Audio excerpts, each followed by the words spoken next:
Live from WRAL News headquarters in Raleigh, your number one source for local news. WRAL News, coverage you can count on.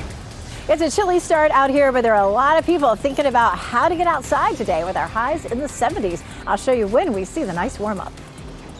And remote learning, the steps Wake County school leaders may take to change what happens when weather forces them to keep students at home.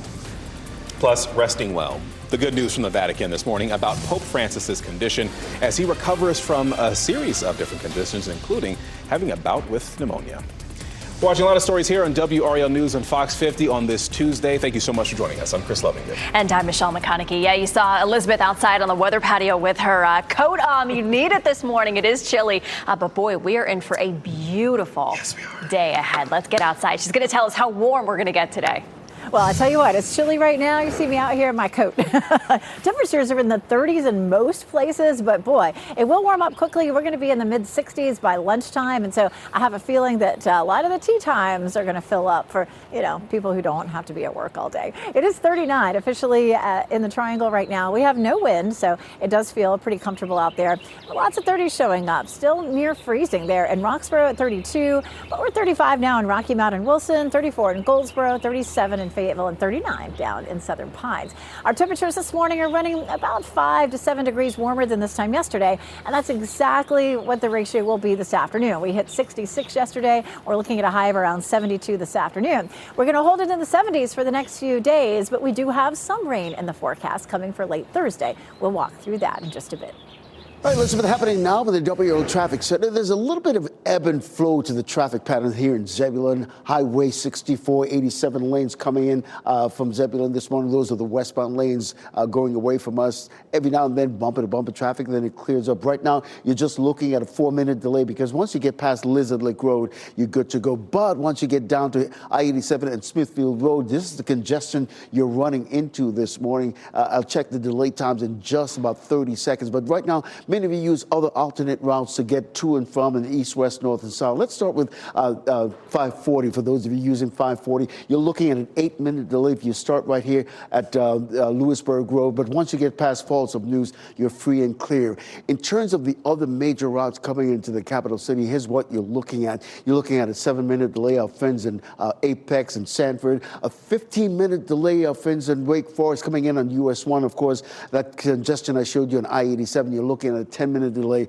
from Nidale to Raleigh. Over in the Bull City, relatively very little to no delays, short of I-885. Let's isolate that a little bit, give you an idea of what you can expect. You're going into Durham this morning, you're looking at a 9-minute delay. Leaving the Bull City, a 10-minute delay. You're getting ready to head into the car. Tune us in on the radio, 101.5 HD3.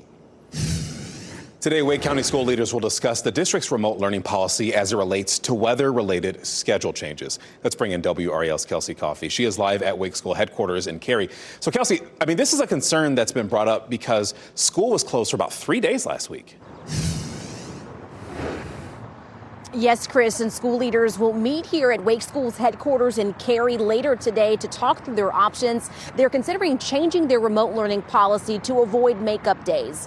WRAL has been staying on top of this since school was canceled several times this year due to winter weather. Just last week, school was closed for 3 days. Some parents are happy that the district is considering remote learning, but others see this as a challenge. A spokesperson for the district says, for now, they will use remote learning as the last resort. WRAL education insider Emily Walkenhorst explains how school leaders are addressing makeup days this school year. For a traditional calendar, that last Monday after spring break is now a school day instead of a teacher work day. Multi-track year-round students have to come in on a Saturday now to make up those days. If school leaders decide to change that policy, the policy change would not go into effect until next school year. Kelsey Coffey, WRAL News, live in Cary. No one is seriously hurt after an incident involving a medical helicopter near Wilmington. Novant Health says that 3 crew members were on the helicopter when it came down near the New Hanover-Pender County line on Monday night. No patients were on board. All 3 crew members were taken to a hospital for evaluation. Flight-aware data shows the helicopter had taken off from the airport in Jacksonville and was on its way to Wilmington when it went down. The site shows the helicopter later took off again and continued its flight.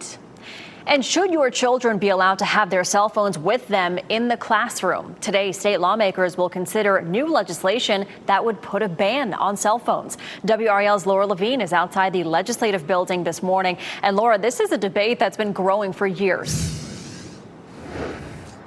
This is certainly something that has been growing nationwide, Michelle, banning cell phones in the classroom. With this, today lawmakers will begin discussing more of a new bill that could be more consistent statewide for school districts across the state. This is House Bill 87 that we're talking about. It aims to eliminate or severely restrict student access to cell phones during class. This bill is slightly different than the bill proposed by the Senate, which we have covered. That bill goes a step further, including tablet computers, laptops, paging devices, two-way radios, and gaming devices as banned technologies. WRAL state government reporter Will Doran explains how local school districts have already received some pushback on launching some similar policies this school year. Yeah, this is a really emotional topic. Some people think it's complete common sense to ban phones in schools. Other people, especially lots of parents, would want to be able to reach their kids during the day for planning purposes or whatever other reason. And so you hear a lot of emotions on both sides of this bill. So the House Education Committee will review this new proposal today. It's likely that we will see some significant modifications made to that bill before the Senate takes up this very same discussion tomorrow. Laura Levine, WRAL News, live in Raleigh. And that's the topic of today's WRAL Live poll. We are asking, should cell phones be banned in schools? Weigh in right now by scanning that QR code on your screen or head to WRAL.com/yourvoice. Covering Wake County, today commissioners and the school board will review budget priorities.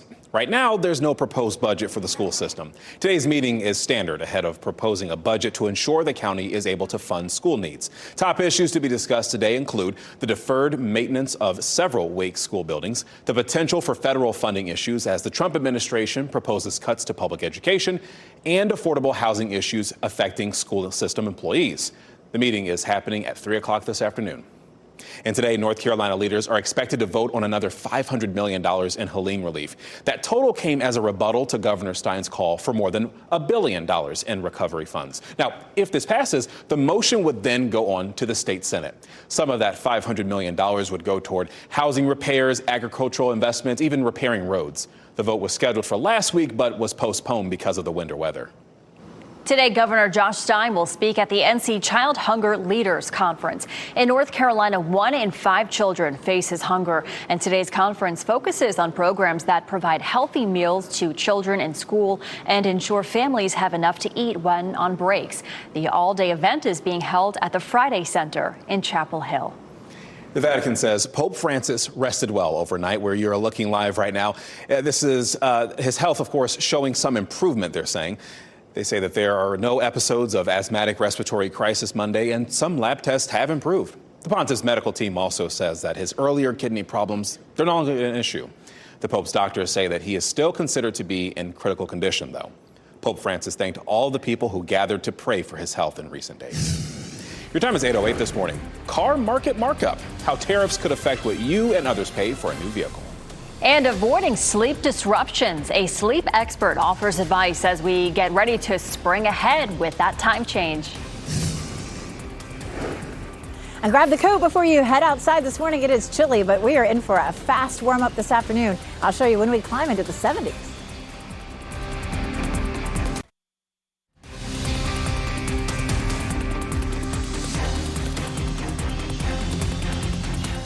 Good morning, Durham. Did you sleep well? Look at this beautiful sunrise you get to wake up to and clear skies on this, what's going to be a very nice day there as we're looking at the American Tobacco campus. Elizabeth Gardner's playing outside today on the WRAL weather patio, enjoying the sunshine. I'm a little jealous of you, Elizabeth. Yeah. As long as you have a coat on, it's fine out here. But it was another cold start this morning, just like it was yesterday. And we'll see that all these mornings. So it becomes a challenge in what to wear. I came in to work, a little short sleeve dress because that's what we're going to need later on today. But standing out here on the patio, I'm definitely happy to have my coat on. It's beautiful out here in the gardens right now. This is the time of year we start to see, a few things waking up. All the bulbs, we're seeing daffodils everywhere. It's just beautiful. It is 39 degrees right now, but quickly we warm up into the mid 60s. So it will be a beautiful day. Speaking of the daffodils, this was my daffodils last week too. Thank you to Lainey for sending us this photo from Raleigh. You can see the snow on the daffodil. That flower just all hunched over, thinking, why is it snowing on me? But they look beautiful this week. Just all happy and standing up straight and enjoying the sunny conditions. Go to WRAL.com/report it and send us your photos. We love to see those. Around town, 72 this afternoon. Yesterday we were in the mid 60s, so we're going to bump it up just a little bit today. 71 in Durham and 74 degrees in Fayetteville. This taste of spring actually feels more like April. Our normal high this time of year is in the upper 50s, and here we are at a string of 70s. So enjoy it while we have it. We do typically see some days in February with temperatures in the 70s. We average 3. We've already seen 4, and we may see 3 more this week. The record, though, is 13, so we're still not coming up with a record. It seems crazy that we've seen that many days in the 70s because I feel like February felt cold for us. We had a lot of cold snaps and some snow. So why do we see these big swings in the temperature? The days get longer this time of year. More of the warmth is trying to move up from the south, but the jet stream is very active this time of year. When it dips down to the south, cold air comes in. When it moves back up to the north, we warm up, and that's what we're seeing this week. Last week we were, on the cold side of the jet stream. Now we're on the warm side of it with 70s through Thursday, and then we kind of bounce back and forth through the weekend. We do have the chance of some showers and thunderstorms on Thursday. I'll walk you through the timeline coming up. All right, what's happening now? The WRAL Traffic Center. I want to take you to the east of Raleigh. This congestion, the building there on I-87 and Smithfield Road. Just remember, if you're listening to us on the radio 99.3 FM in Raleigh, you can exit on Smithfield Road and get over to Pool Road, and you'll have to avoid what you're seeing right there. Quite a bit of incidents dotting on live traffic sensors, but a couple of them we want to bring your attention to. This a crash on I-40 westbound near the exit ramp to US 64. We're not seeing any delays in that immediate area, but we are seeing some delays building on US 1 coming up from Apex as well. This crash just cleared on I-540 just a little while ago. It was causing quite a bit of delay in those westbound lanes, and you can still see those lingering delays because right now you're looking at an 8-minute delay if you get on Lewisburg Road and I-540, but it's once you get past Creedmoor Road, it's basically free and clear this morning as you're heading out to your destination if I-540 is part of your morning commute. But look at these delay times. 7 minutes coming up from Sanford, Apex on US 1 North. Our friends in Wake Forest are looking at a 14-minute delay coming in and just an 8-minute delay coming in from Nightdale. All right, thank you, Ken. Millions of dollars are coming to North Carolina to upgrade water systems and fight contamination. And Governor Josh Stein announced $265 million for nearly 100 water projects across the state. But officials say the demand far outweighs available funds, and the work is far from over. But every year, it's just a constant push from us and others who care about water quality to secure as much funding as possible to upgrade drinking water plants, wastewater treatment plants, and to tackle these other serious issues when it comes to drinking water quality. And more than $23 million will go toward PFAS cleanup in Cumberland County, where manufacturer Chemours has dumped chemicals into the Cape Fear River for decades. The funding will advance a project to run city water lines to Grays Creek, where 2 elementary schools rely on contaminated wells.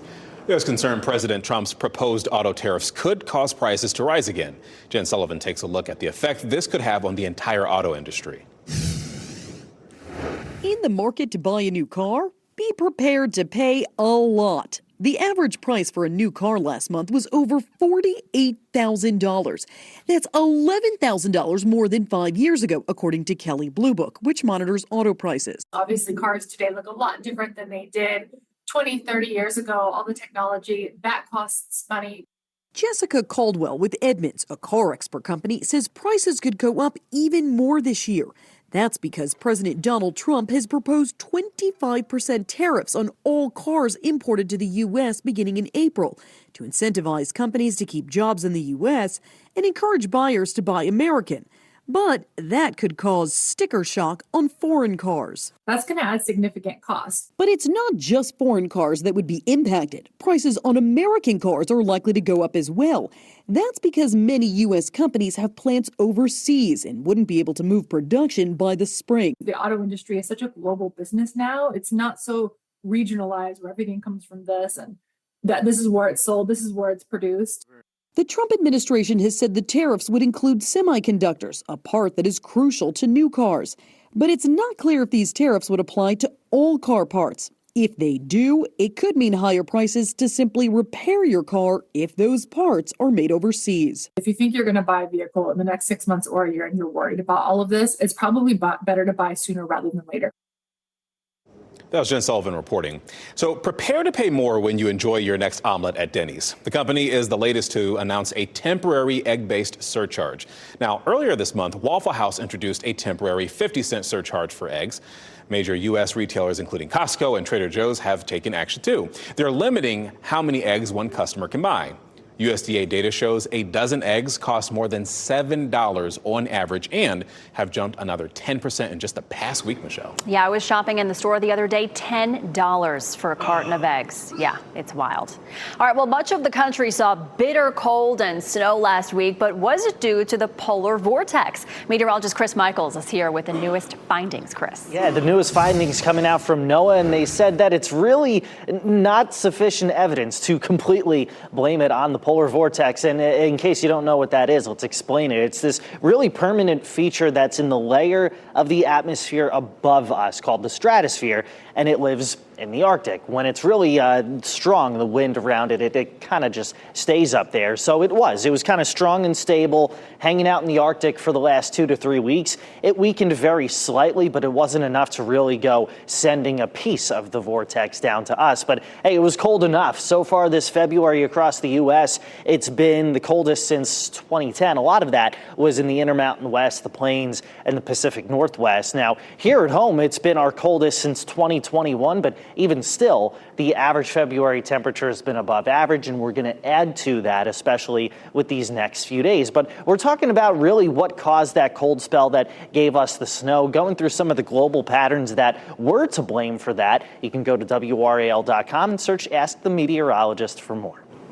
All right, thanks, Chris. Well, in less than 2 weeks, we'll spring ahead with the time change. And for many people, losing 1 hour of sleep can be pretty disruptive. Sleep specialist Dr. Nancy Feldvary says most adults are already sleep deprived, so losing another hour can have a significant impact. For example, a person may notice they're more irritable or moody. They may also feel tired, which can be incredibly dangerous when you're driving. Every year, there are reports of car accidents on the Monday night after the time change. And there's also a rise in heart attacks, stroke, depression, and suicide. So what can people do to adjust to this time change? As is common things that really can affect our sleep, like avoiding alcohol before bedtime, like avoiding heavy exercise before bedtime, which is stimulating, doing exercise in the morning, using caffeine strategically in the morning and not later in the day. These are all things that collectively help us promote good sleep anytime, but they're particularly helpful around times of potential sleep loss. And she recommends going to sleep earlier, keeping your bedroom dark, and avoiding electronics in there as well. Fellow musicians are remembering the legendary Grammy Award-winning singer Roberta Flack. Flack was a North Carolina native, if you didn't know. She was born in Black Mountain, and she was known for her romantic ballads, including the song Killing Me Softly with his song. Stars including Jennifer Hudson are remembering her. In a post to Instagram, Hudson called Flack one of the greatest soul singers of all time and said her legacy will live on. Flack died yesterday after several years of health issues, including an ALS diagnosis. She was 88 years old. A Wake County Sheriff's deputy wowed the judges on The Voice. Just look at how fast Kelsey Ballerini turned her chair. You can tell your old man you do some largemouth fishing all the time. Out of my way. You just got too much on the plate to fade past the line. Oh, yeah, she knew. He's good. Deputy Hunter has been with the sheriff's office for 6 years, and he thanked his colleagues for supporting him in his passion. There's tons of folks who I work with here on a day-to-day basis, but then also on weekends or anything like that, whenever I'm playing, I get just as much support from them doing that as well. And so that has helped me balance both work and music all at the same time. And Michael Bublé also turned his chair for Hunter, but with the help of his adorable daughter, Hunter chose Ballerini. Congratulations. I can't wait to see how far he goes. He's saying, awesome voice, too. All right, given the nickname New Ballins, he is considered New Orleans' fastest baby. Look at him go! During halftime at the Pelicans basketball game last night, this little guy won the baby race. And it was not even close. For the win, New Ballins took home a wagon, a scooter, and a mini hoop basketball set. Set him up with a basketball scholarship. Why not that, right? Your time is 8:23. Learning from home. The changes being considered for Wake County school policies that could bring remote learning back in a sort of different way. And also moving up how a UNC basketball star ranks among the ACC's all-time leaders after another big performance on the court. RJ Davis going to the right was about to get the shot blocked. He switched the ball, started to celebrate each and every time they're going to see Jalen Hamilton on this court. Davis with a long one and a three-pointer for RJ Davis. As you get into your car, tune to WRAL News Plus on your radio. In Raleigh on 99.3 FM. In Durham, 96.5 FM. And everywhere on 101.5 HD3. Good morning and happy Tuesday. Time now is 8:26. I'm Michelle McConaughey. Meteorologist Elizabeth Gardner is out on the WRAL weather patio in her coat. It's a chilly start out there. Look at this. Look at these 30s right now. This is right now here on the patio. 35 in Wilson, 39 in Durham, 37 in Fayetteville. So it is that time of year where you really do have to dress in layers. It's a cold start this morning. We'll see this again tomorrow and the next day. But temperatures are going to climb on up into the 70s. So bright skies out there right now. Temperatures climbing into the 40s around 8 or 9 o'clock. And then 70s this afternoon. So hopefully you can plan some time to get outside and enjoy it. But we still have a few more days of these warm temperatures. Ken? All right, Elizabeth, happening now. Congestion really on this section of I-87. This is near Smithfield Road this morning. That's what you're looking at if you're getting ready to head out. Always know you can exit on Smithfield Road, go over to Pool Road. In terms of the other major routes, traffic has definitely picked up. You're looking at a 13-minute delay coming in from Wake Forest and a 7-minute delay on those I-87 lanes coming in from Nidale this morning. Just a 5-minute delay if you're coming in on US 1 from Apex, maybe Sanford as well. Over in Durham, very little to no delays. Just I-40 westbound, you're looking at a 7-minute delay. Let's isolate I-885 really quickly and show you that you're just looking at an 11-minute delay if you're going out of Durham and just a 6-minute delay heading in. All right, thanks, Ken. And today, Wake school leaders will discuss changing their remote learning policy to avoid makeup days. This comes after school was closed for several days due to winter weather. If board members decide to change the remote learning policy, it will not go into effect until next school year. Up next on Today, Simu Liu in Studio 1A to chat about his new project, Last Breath. And we'll have more traffic news and weather over on Fox 50.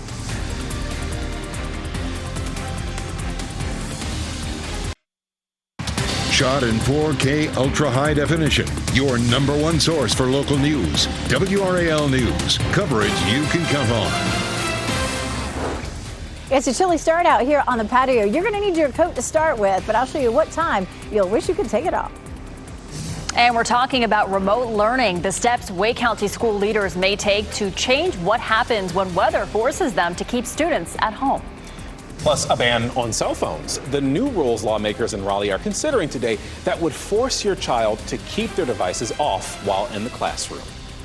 Thanks so much for waking up with us here on this Tuesday on WRAL News and Fox 50. I'm Chris Lovinger. And I'm Michelle McConaughey. Yeah, it's another chilly start, but it's going to be another beautiful day. You just have to wait a little bit. Meteorologist Elizabeth Gardner out on the patio. I know she's all bundled up out there because you need the coat this morning. Our temperatures are in the 30s right now. And, here we are at 8:30 in the morning. But I promise you that it will be a fast warm up, and it's not going to be too long before we start to see a lot of things waking up in the gardens. Already you probably have some daffodils that you've seen at your house, your neighborhood, all looking pretty. The crocuses all up now, and just more of that to come, that's for sure. But it is 39 degrees officially at RDU, and our winds are calm. It looks beautiful in the gardens behind me, but again, it does look a good bit like winter still. It feels like it too this morning. 39 in Southern Pines, 38 in Roxborough. In Goldsboro. In Roxborough, it's 34, but 44 up in South Hill. I will see a quick jump in our temperatures. Right now, it's anywhere from 5 to 10 degrees warmer than it was this time yesterday, and the afternoon will be the same. We were in the mid 60s. We'll climb up into the low 70s this afternoon. We do have the potential for some rain around Thursday. I'll show you the timeline for that coming up. Now in the WRAL Traffic Center, the congestion bar is still going on in east of Raleigh on I-87 and the Smithfield Road. Listen, you can get off on Smithfield Road, get over the Pool Road, and that'll help you avoid that. A lot of congestion building in all of our major routes. A couple of incidents we want to bring your attention to. This crash just happened on Wade Avenue, the westbound lane near Blue Ridge Road. We were seeing a little bit of a slowdown, but clearly it's dissipated. Not seeing any issues with that crash. This crash just cleared on I-540 this one, but you can still see the lingering delays that it's causing in those westbound lanes. And if we isolate I-540, you can see what I'm talking about. If you get on Lewisburg Road, that entire stretch, you're looking at a 14-minute delay. But once you get past Creedmoor Road, it's clear sailing all the way to I-40. So keep that in mind if you're about to head out this morning. In terms of the other major routes coming into the capital city, 13-minute delay coming in from Wake Forest is what you're looking at. All the other routes not going to make you late at all. Similarly, in the Bull City, very little to no delays that's going to make you late. I'm going to isolate I-885 for a little bit. If you're heading north on 885 into Durham, you're looking at a 6-minute delay. On the southbound lane, you're looking at a 10-minute delay. 101.5 HD3, you can listen to us anywhere in the Triangle. Thanks, Ken. Today, concerns about how Wake County Public Schools handles weather-related schedule changes will be addressed. This issue came to the forefront when the district canceled school for 3 days in a row last week. WRAL's Kelsey Coffey reports school leaders will examine their remote learning policy. School leaders will meet here at the school district's headquarters later today to talk about their options. They're considering changing their remote learning policy to help avoid makeup days. WRAL has been staying on top of this since school was closed several times this year due to winter weather. Just last week, school was canceled for 3 days. We asked the district how they plan to make those days up. A spokesperson says they will only use remote learning as a last resort. The Monday after spring break will now be a regular school day for traditional calendar students. That was originally scheduled to be a teacher workday. And year-round students will have to come in on a Saturday to make up the time. Some parents are happy that the school district is considering remote learning, while others see this as a challenge. I was just shocked that they would even consider it, considering how badly it went. And I mean that in terms of like the grades and students being able to keep up and, complete assignments. If school leaders decide to make a change to this policy, that change would not go into effect until next school year. Kelsey Coffey, WRAL News in Cary. Cell phones in the classroom. Today, a possible ban on student use of cell phones in classrooms will be the topic of debate in the General Assembly. WRAL's Laura Levine explains why teachers and administrators say they are getting fed up with phones distracting students. There is a growing movement nationwide to ban these devices right here, cell phones in the classroom. Today, state lawmakers will review adopting a new policy that is more consistent and more effective statewide for the upcoming school year. We're talking about House Bill 87, which aims to eliminate or severely restrict student access to cell phones during class. This bill is slightly different than the bill proposed by the Senate, which we have covered in the past. That bill goes a step further, including tablet computers, laptops, paging devices, two-way radios, and gaming devices as banned technologies. With some schools following its own rules on cell phones in the classroom, WRAL government reporter Will Doran shares why this is picking up more momentum. The problem that we've heard from a lot of teachers is they don't really feel supported, especially from the administration, principals, the assistant principals, on actually enforcing those bans. So the legislature is stepping in and requiring a little bit more heft to those rules. So the House Education Committee will review the new proposal today. It is likely that we could see some more significant modifications made before the Senate takes this discussion up tomorrow. Laura Levine, WRAL News in Raleigh. And we know this is a big topic, which is why it's the subject of our poll today. We are asking, should cell phones be banned in schools? Now, so far, 58% of you are saying yes, and 42% are saying no. And if you're wondering, well, how can you weigh in? Do you see that little QR code right there on your screen? Go ahead and scan that, or you can go to WRAL.com/yourvoice. 3 candidates are vying to become Raleigh's next chief of police. The 3 finalists introduced themselves during a community forum last night.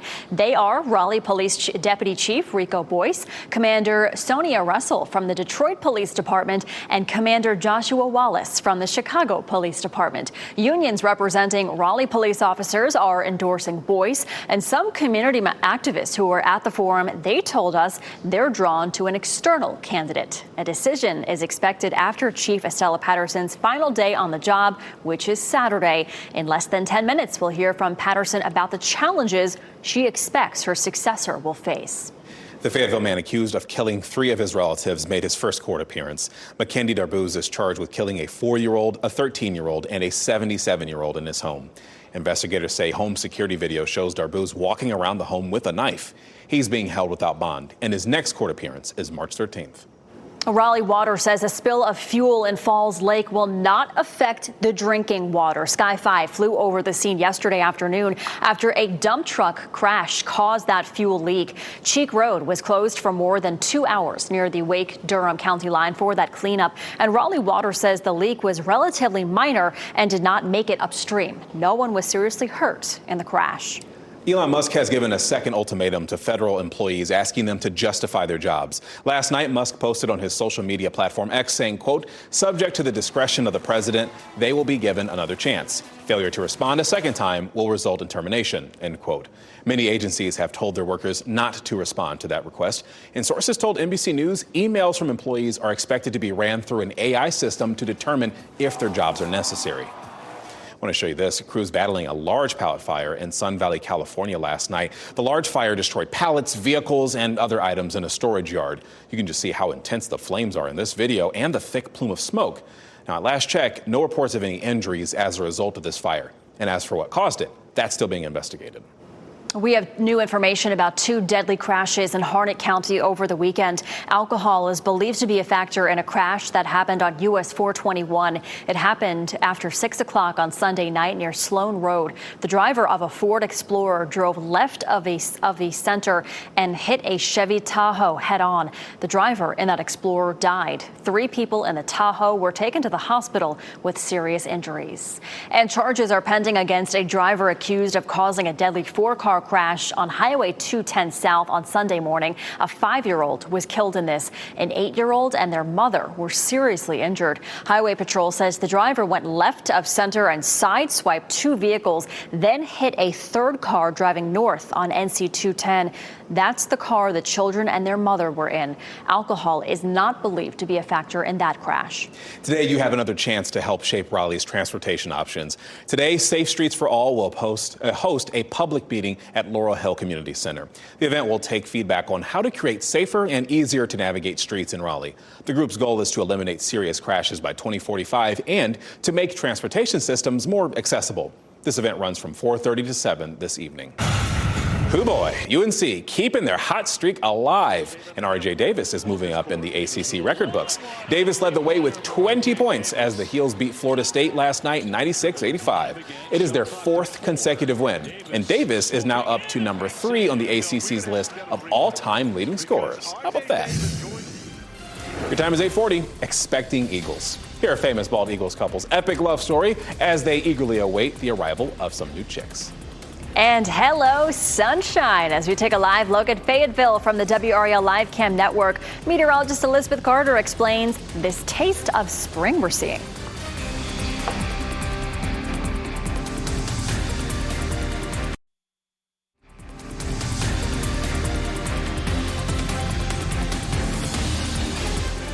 Good morning, Fayetteville. Look how beautiful and sunny it is there right now. It is chilly outside. You definitely need to bundle up if you're heading out the door, with plenty of sunshine to go around. Meteorologist Elizabeth Gardner is on the WRAL weather patio. And before the break, we were talking about a taste of spring. That's what we're going to get for the next couple of days.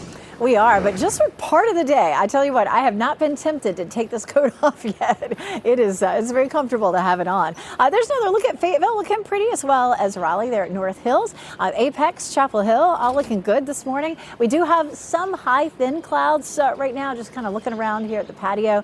There's a system that's sitting just offshore, just off the coast of Florida. And you can see that when you see where Miami is, see that low there. That is feeding a little bit of cloud cover up into our area, but it's not going to be consequential in terms of our weather. The next weather maker for us is coming on shore not too far from Seattle. That's going to just cruise across the country. It doesn't have much time, 48 hours, and it will be here. So it'll be moving fast, and it will lose some energy along the way as well. So it will warm up ahead of that system. We tend to see really warm temperatures ahead of a front and then colder temperatures behind a front, and that's what we'll see. With this system coming through Thursday, it will bring us some rain and storms, but it's going to be a fairly narrow band, and it's just not going to dump a whole lot of rain on us. So we watch that front, push it ahead to Thursday. We'll pause it right there at lunchtime, and the rain is to our west at lunchtime, and then just in a narrow window from, say, mid-afternoon up until the evening commute, it rolls on through. Rumble of thunder or two, but I wouldn't expect any severe weather out of that. And then we're done until maybe Monday. We'll end up with a chance of showers. Got a 20% chance in for Monday and only a 40% chance in for Thursday. Let's take a look at some of the rainfall forecast potential for us. This is from the American model. Anywhere from maybe a tenth or a quarter of an inch to maybe up to a half an inch. That might be a little bit overdone. I think we'll probably, keep it around a quarter to a half an inch. We continue to have an above normal chance for rain for March 5th through the 11th, as well as the potential for above normal temperatures. So that's great. Chris is coming up. I guess he actually did this a little while ago. It was great to see, of course, talk about some of that colder air that we saw last week. We do have some cooler temperatures coming. Sunday and Monday, we'll see a big drop, but we do have 4 days with highs this week in the 70s. All right, thanks, Elizabeth. A decision on who will be Raleigh's next police chief is expected by Chief Estella Patterson's last day on the job. That's actually on Saturday. She sat down with WRAL to reflect on her time in that role. As for her biggest accomplishments, she highlighted reducing the number of officer vacancies. She says they are down from 150 when she started to about 40 now. She thinks one of the biggest challenges her successor will face is expanding the department. A city this size needs more officers. We are short. We're allocated 800. We should be at 1,000 officers easily, just based on our population. So that's going to be a challenge for the next chief to ensure that they keep the foot on the pedal to increase the police department and get the resources that this department needs.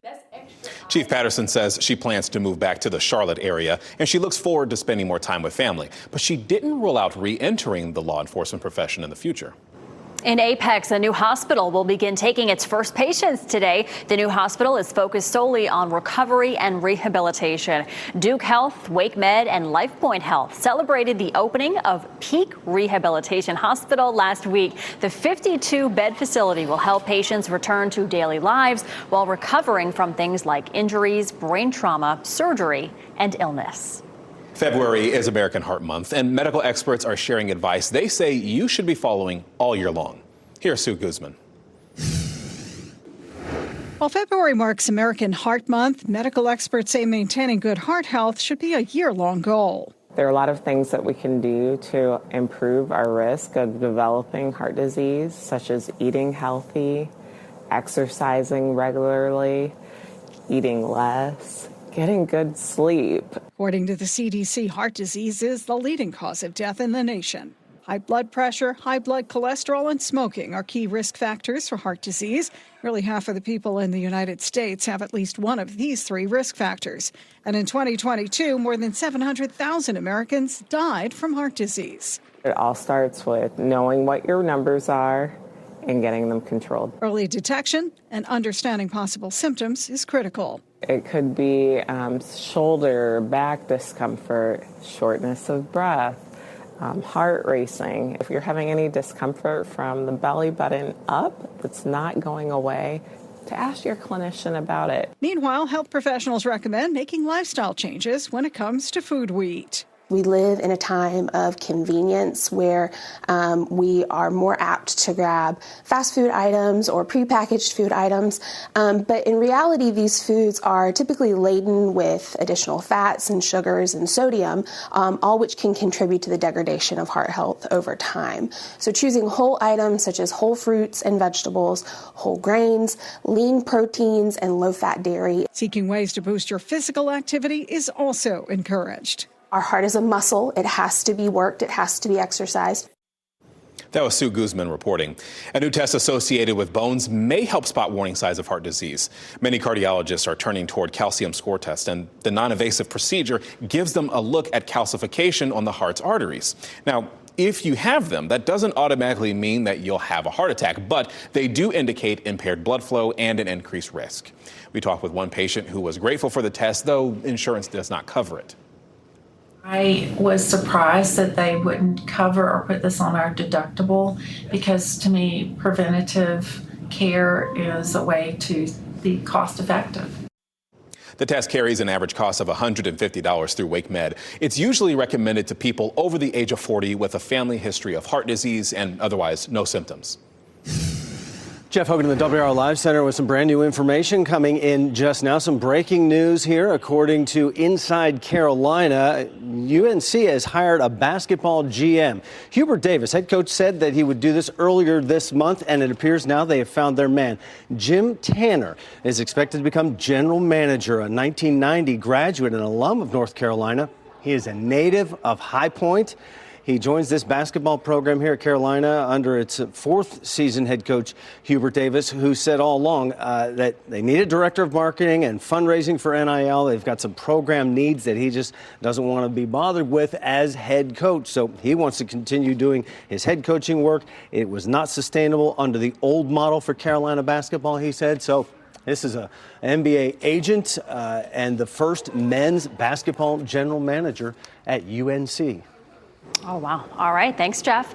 Well, a pair of bald eagles are hoping to become parents. You can watch 24/7 as they nest triplets for the second year in a row. Joy Benedict has the story. It's a call being heard around the world as we watch and wait for the newest generation of big bear bald eagles to hatch. Like right behind this tree. Sandy Steers has been observing this nest for years, but you don't need an eagle eye to spot it, as the Friends of Big Bear Valley have 2 solar-powered mounted nest cams giving the world quite a peep show. How popular is the watching of this nest? Well, when they have eggs and when they're there, it's very popular. And this year, we're expecting triplets, as Jackie laid 3 eggs in January. We were surprised that when she laid the third one, it's like she's decided now that's what she should do instead of just the 2. Triplets every year. Something like that. Of course, last year, she and her mate Shadow also had 3 eggs, but none of them hatched. We think it might have been the weather. It just wasn't conducive to the egg. With warmer temps, hopes are high as these 2 lovebirds have been putting on quite a show, squabbling for the chance to keep the eggs warm. He'll do anything just to get her attention and to get, to say that it's his turn on the nest. As Shadow tries to distract her with presents like sticks. Is that normal for eagle pairs to want to sit on the nest? Apparently it's not as normal as we might think from watching this nest, but they do trade off. And on Valentine's Day, it was food. He just flew up with this giant fish. Yes. And he said, "Happy Valentine's Day, move." He did, yes. It might have been move, Happy Valentine's Day, now move. Either way, we are hopeful their efforts will pay off and the eaglets will pip soon. And it pokes by hitting its head against the shell. Do Jackie and Shadow eventually help get it out, or no? Supposedly they don't, but I've seen Shadow help. As the love between these feathered flyers is clearly as strong as ours for watching them soar. I just couldn't get enough of it. And so I think that has happened with a lot of people. Hopefully there'll be 3 little babies soon. That was Joy Benedict reporting. The prediction is that all 3 eggs will hopefully hatch sometime in the first 2 weeks of March. Very sweet. All right, before we go to break, here are your winning NC Education lottery numbers. We'll get another check on weather and traffic. That's coming up next.